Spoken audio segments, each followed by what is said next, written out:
second week on campus.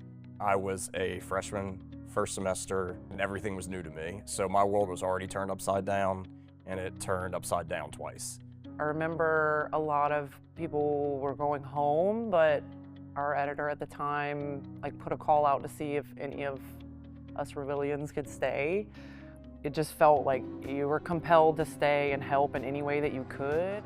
There were so many important things happening when I arrived there that it felt therapeutic for me to find some kind of entry point into the LSU community, and writing for the Reveille was something that was giving me a new home there. It felt like being a reporter at that time had its own significance. I just felt very compelled to stay. And I specifically remember in McVoy seeing parents in hallways, seeing dogs in hallways, eating in the cafeteria with parents, just things you can't place today. It was one of the many things that at the time seemed normal for a couple weeks, and years later is madness. They used the Manship School as a remote operating base in the days following. We were on the sidelines providing them with anything, food, resources.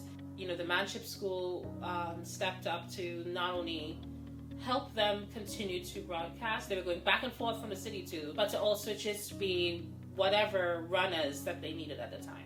Communication is largely shot. So what you're left with is not only this large group of evacuees, but people in the PMAC and on campus who haven't spoken to other members of their family or friends. But while they're here and they're happy to be here, they're still anxiety ridden over where everyone else is. And are they live or not? There were tense moments I think you could feel being on campus. You know, maybe not so much in the dorm rooms where things were little, but as you navigated other parts of campus, the military vehicles, the humming of helicopters, the activity around there was a much different vibe. Not a story went by without somebody that I was interviewing for it asking me, can you get in touch with my family and let them know okay? No one was in touch with each other. It was so harrowing. I mean, I don't think we even understood the gravity of what was happening as it was unfolding.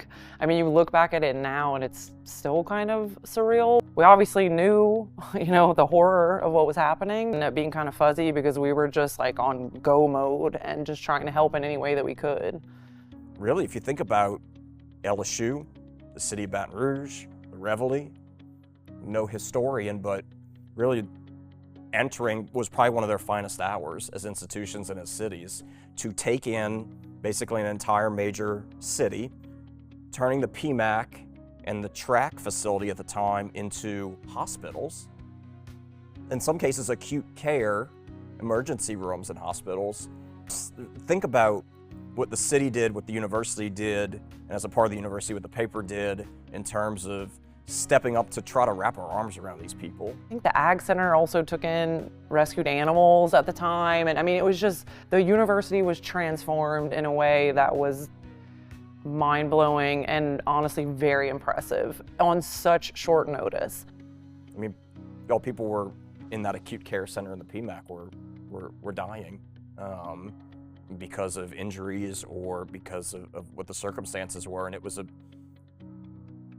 heavy, heavy stuff. The response by this university and this community and this publication and this Department of Student Media has got to be one of the best hours. I was able to live and enjoy pre-Katrina New Orleans, which is a very rare thing and a precious thing to have experienced. And anybody who lived and came of age in pre-Katrina New Orleans knows that you will forever mourn what was lost.